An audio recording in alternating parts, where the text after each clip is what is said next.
Hey, in this video, I will show you how to check your Instagram notes history. It's not that hard.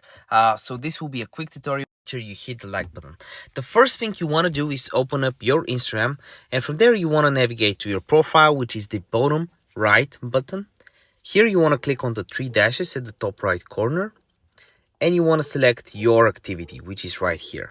From your activity, you can just click notes to see them.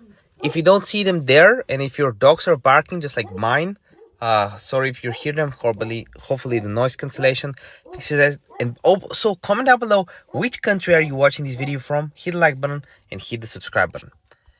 If you go right here, you want to either click on notes as we said, or just go down below and click on download your information.